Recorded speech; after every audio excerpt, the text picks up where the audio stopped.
कि हिंदू धर्म में बलि प्रथा क्यों प्रचलित है।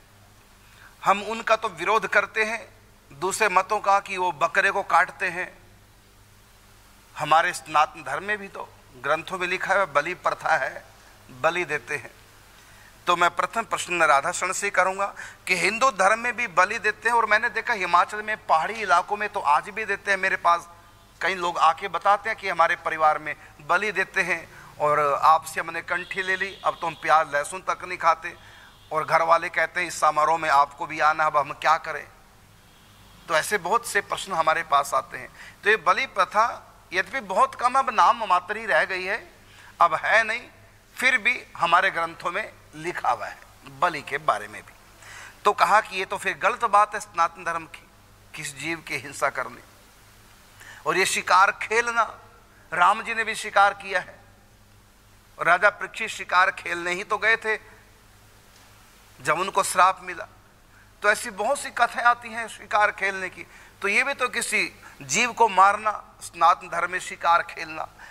तो आज इन दोनों पे चर्चा हम करेंगे। प्रश्न तो हमारे पास बहुत है, लेकिन समय के अभाव में हम इन्हीं दो प्रश्नों का ही सम्यक प्रकार से समालोचना करेंगे। एक तो बलि प्रथा हमारे शास्त्रों में है, और दूसरा जानवरों को मारना अर्थात शिकार खेलना। ये दोनों कहां तक सही है। तो इसी पर पहले हम बलि प्रथा को ही लेते हैं, और प्रश्न करता हूं मैं राधा शरण से, ये बलि प्रथा क्या ठीक है? यदि नहीं तो शास्त्रों में लिखिए क्या शास्त्र गलत है। तो आप बताएंगे क्या बलि प्रथा ठीक है?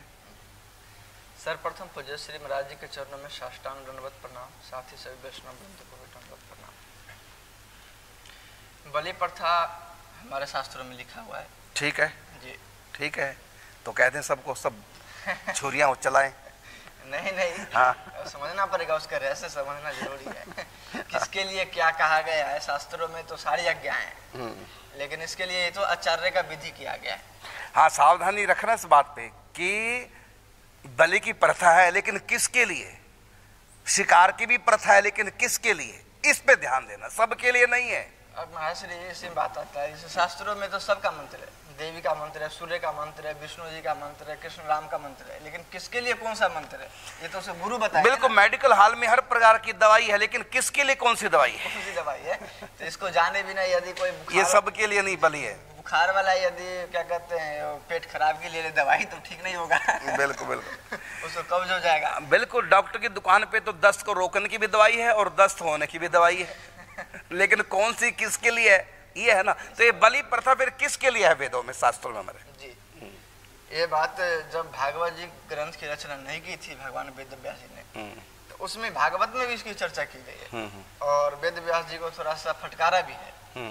फटकारा के मतलब बताया आपने तो और भी ग्रंथ में ये भी लिख दिया जो बलि देना स्पष्ट उसमें लिखा हुआ। बिल्कुल बिल्कुल, लेकिन आपने हिंसात्मक यज्ञों के भी आपने प्रतिपादन किया है, ये वेद व्यास जी को कहा गया है। तो भागवत भी इसका प्रमाण है जो बलि प्रथा है और जगह तो खूब है, लेकिन मैं कह रहा हूँ भागवत में भी बात माना गया है। लेकिन क्यों है इसको समझना बहुत जरूरी है। इसका मुख्य कारण ये है कि जो तामसिक प्रवृत्ति के लोग थे तो वो एक दिन भी बिना मांस खाए नहीं रह सकते थे। बिल्कुल।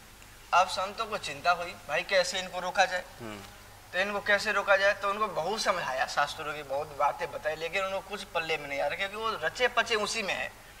बिल्कुल, पहले जमाने में लोग लगभग जंगली हुआ करते थे, सभ्यता का इतना अधिक विकास नहीं हुआ था, जंगल ही जंगल पूरी पृथ्वी पर, जानवर ही जानवर, तो उस समय की बातें। यद्यपि सभ्यता का जब धीरे धीरे विकास होने लगा और सप्तऋषियों के द्वारा ग्रंथों का अध्ययन होने लगा, ऊपर से ज्ञान आया सप्तऋषियों के माध्यम से, फिर धीरे धीरे ऋषि मुनियों ने समझाना शुरू किया कि मांस खाना ठीक नहीं है ये। तो उसके बाद उन्होंने इस बात का विरोध किया कि हम मांस क्यों ना खाएं, तो ये तो हम बचपन से खाते आ रहे हैं। तो फिर तो वो जो तामसिक प्रवृत्ति के जो लोग थे वो माने नहीं। फिर इन्होंने कहा जब क्या किया जाए, क्योंकि कैसे भी तो रोकना तो है इनको। तो उनको कहा भाई देखो तुम ऐसा करो, 9 दिन व्रत करो, 9 दिन नवरात्रि करो, और उसमें तुम क्या करो अंतिम दिन उनको बलि देकर खा लो। तो कम से कम इस बहाने से 9 दिन तो रुक जाएंगे, कम से कम 9 दिन तो रुके रहेंगे। और इसके इनको न खाने की आदत कैसे पड़े। और ऐसे हम भी कई बार करते हैं, लोग कहते हैं हम 2 माला नहीं कर पाएंगे, हम कहते हैं कि 40 दिन कर दो बस, उसके बाद भले छोड़ देना।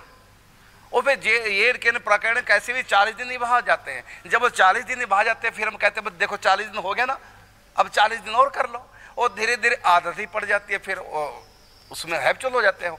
इसी प्रकार से ये मांस खाने वाले प्रतिदिन उनको कैसे रोके, वो बिल्कुल तो छोड़ने को तैयार नहीं, तो उनको समझाया गया कि ऐसा कि खा लो जय, वो कैसे खाना एक तरीका है, उस तरीके से खाओगे मांस तो कोई पाप नहीं लगेगा, और बिना उसके खाओगे तो यज्ञ किए तब अपराध है। इसलिए तुम लोग खाओ तो सही, लेकिन यज्ञ करके कैसे, इस प्रकार 9 दिन का व्रत कर या 15 दिन का, तो या पाक्षिक या साप्ताहिक या मासिक या 40 दिन का चलाइया करो।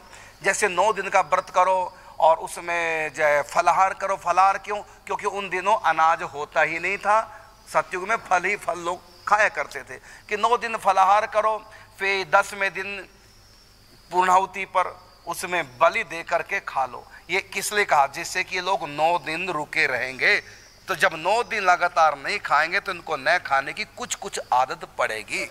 इसी प्रकार फिर अगले महीने फिर जब खाना तो 9 दिन, अब जब भी उनको खाना हो 9 दिन का अनुष्ठान करो तब खाने को मिले। अंत में उन्होंने सोचा कि कहां तक करेंगे, चलो खाना ही छोड़ दो।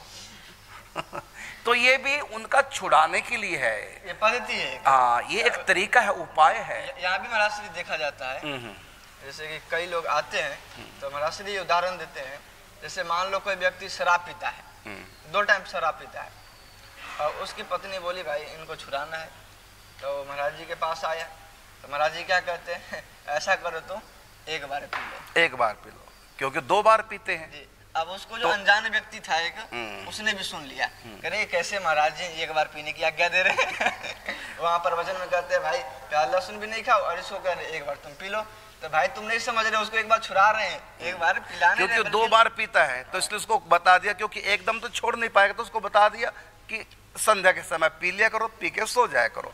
तो ये जो उसको पीने का हमने विधान बता दिया, वो इसलिए बताया, आप सुन के हैरान होंगे। एक व्यक्ति तो ऐसा पियक्कड़ था, पूरा मोहल्ला उससे तंग था, कैसी भी करके उनके माँ बाप मुझको लाए। ये सच घटना दीदी साक्षी सामने बैठे हुए, इन्हीं के घर की बात है। तो वहां मेरे पास लाई, सारा मोहल्ला उससे डरता था, बदमाश टाइप का व्यक्ति था, यहाँ तक कि लोग बंद कर लेते दुकानें जब वो आता था संध्या के समय, और पत्थर मार के शीशे तोड़ देता था, ऐसा उसका आतंक था। हमारे पास उसके माता पिता लाए, तो हमने थोड़ा सा लाड प्यार करके कैसे भी करके थोड़ा सा समझा के बोले देखो अब इसको पीना नहीं है, लेकिन यदि पीना है तो मैं तुमको पैसे दे रहा हूँ, मेरे पैसे से पियो। पूछो, दीदी जी सामने बैठे बुजुर्ग हैं, तो उनसे पूछो। तो मैंने कहा कि लो ये पैसे, और मैंने पैसे दे दिए उनको कि जब भी तुमको पीने की इच्छा हो इस पैसे से खरीदा करो, मैं तुमको पैसे दूंगा। तो मैंने उनको पैसे दे दिए, जाओ पियो। अब वो गया, नहीं खरीदा, अगले दिन हमारे पास आया, हमको हमारे पैसे लौटा दिए, आज के बाद कभी नहीं पीना, पीना बंद कर दिया, घर बस गया उनका। तो देखो हम ऐसा भी करें कि पीने के लिए पैसा दे रहे हैं, पियो शराब, लो हम पैसा दे रहे हैं, एक तरीके हैं छुड़ाने के, ऋषियों के उपाय। हाँ, तो इसी प्रकार संतों, जैसे मैंने शराब के लिए पैसा दिया और मेरा लक्ष्य क्या था, छुड़ाना, किसको शर्म आएगी मैं संतों से पैसे लेके पी रहा हूं, और मैंने संकल्प करा लिया उससे कि अपने पैसे से नहीं पियोगे, जब भी पियोगे मैं पैसा, जीवन भर के लिए मैं तुमको पैसा दूंगा हर रोज, क्योंकि दीदी के घर के पास से उनका घर था, हर रोज यहां से ले जाओ। और उसने ले लिए पैसे उस समय, लेकिन हिम्मत नहीं पड़ी कि ठेके में जाके खरीद ले, अगले दिन पैसा दुगने मत्था टेक गया और पीना छोड़ दिया। तो एक तरीका है। तो इसी प्रकार हमारे ऋषियों ने, वो जानते थे मानसिकता लोगों की कैसे किस प्रकार छुड़ाना है, तो कैसे छुड़ाया उनका, तो इसलिए कहा कि 9 दिन का अनुष्ठान करो, फिर अंतिम दिन बलि दो, उसके बाद खाओ। कम से कम 9 दिन तो रुके रहेंगे तो न खाने की आदत पड़ेगी धीरे धीरे, और अंत में धीरे धीरे छुड़ा दिया। और आज देखो पूरे भारत में कोई धर्म के नाम पर कम से कम नहीं खाता। जो नास्तिक है वो अपने जीव के स्वाद के लिए खाए तो खाएं, लेकिन धर्म के नाम से कोई किसी की हत्या आज नहीं करता। तो ये धीरे धीरे छुड़ाने की बात आई है। तो ये है जो आपने बताया कि सनातन धर्म में भी बलि देने का रिवाज है। तो ये क्यों है, जब आप मांस का विरोध करते हैं, प्याज लहसुन तक खाने के लिए मना करते हैं। महाराज इसके बारे में अभी थोड़ा कुछ उस समय की एक ऐसा परिस्थिति था जो वो पद्धति अवलंबन करना ही था, मनुष्य को सुधारने, बिल्कुल उसके बिना नहीं सुधरने वाले, बिना वो सुधार नहीं सकते थे। इसलिए ऋषि मुनि तो त्रिकालदर्शी होते ही थे, तो उन्होंने मनुष्य की जो मनोवृत्ति है उसको संकुचित करने के लिए ये पद्धति अवलंबन किया, ना कि इसको आदत बनाने। बिल्कुल बिल्कुल। इसलिए उसमें हम सबको भी अभी विचार करना, वो समय बदल गया है, बिल्कुल वो समय नहीं है। अभी सभ्यता जागे उठे हैं, बुद्धिजीवी सब मनुष्य है, तो उसको विचार करना चाहिए कि उस समय की परिस्थिति को इस समय के दोनों से एक ताल बैठने से नहीं होगा, दोनों को अलग अलग करना पड़ेगा। उस समय जरूरी था इसलिए उन्होंने किया, अभी उसको जरूरत है नहीं। हम लोग सब सभ्य हुए हैं, अच्छे हैं, समझने लगे, तो उसको खाए क्यों? और किसी सबको भगवान ने जन्म दिया इस धरती पर सबको जीने के लिए, ना कि मरने और मारने के लिए। बिल्कुल। तो ये आपके प्रश्न का उत्तर अब आप समझ गए होंगे कि मांस खाना, बलि देना सब पाप है, लेकिन ये पाप ग्रंथों में क्यों लिखा गया? इसलिए कि ज्यादा पाप छुड़ाने के लिए कम पाप की आज्ञा दी।